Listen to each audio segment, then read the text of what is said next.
Well, fortunately, it looks as though a lot of those showers kind of held off for Mother's Day. So I'm glad, hopefully you got your plans and your Mother's Day plans out, didn't go out with too much of a hitch. But we are going to begin to turn our focus and our attention to the next big weather event that we're going to be tracking over the next few days. And because of that, we are under a flood watch. Portions of the Gulf Coast, are under a flood watch. That includes Collier, Henry, and also Glades County.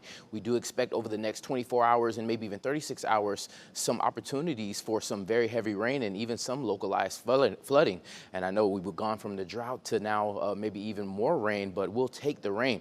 And this is all due to this area of low pressure here that is dragging a lot of this warm, moist air over the state of Florida, creating a little bit of that instability. And that's why we're seeing some of those showers beginning to pop up in some of those inland locations. But we're going to track as we get a little more toward, I would say, our Monday, we're going to start to see the big rain event. Seeing a few of these showers beginning to move, have somewhat of a northeast, north-northeast orientation to it. And if you're near Clewiston, just south of Clewiston, there is a cell that is going to be sweeping through in the next few minutes, probably already on top of you.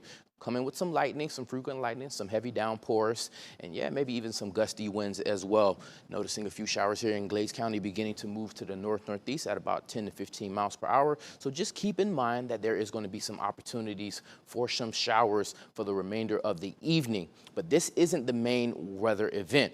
We are going to keep those rain odds in play for the remainder of the evening. But as you can see, as we get to our overnight hours, we're going to really start to bring those numbers up, and that's all due to the main event. Let's go ahead and talk about it right now. So for the remainder of the evening, we're going to notice those winds coming in out of the south, about southeast, and we're going to see here as we get toward, I would say, our noon, our overnight hours. This is one model depicting how this main event is going to play out. Not much rain here, I would say, in the overnight hours, but as we get toward, I would say, when we wake up, we're going to start to notice this line of showers begin to close in on portions of the Gulf Coast. Now, this is just one model's depiction on what we think, what the model thinks that how this rain event is going to play out. Showing not a lot of rain until maybe once we get to, I would say, Monday afternoon. Noticing here around 3 p.m., a line of showers beginning to push through the Gulf Coast. And as we get to, I would say, our Monday evening, that line continuing to basically train over some of the same areas, which is the reason why we have prompted this flood watch. And it looks as though this model here shows basically it clearing out by, I would say, Monday evening. Now, I want to show you another model's depiction on what the situation may be. This is probably the most aggressive model run here. As we can tell, as we get toward, I would say, our overnight hours, a little bit more shower activity. And as we get to around midnight, noticing a hefty line of showers beginning to encroach and get close toward the Gulf Coast.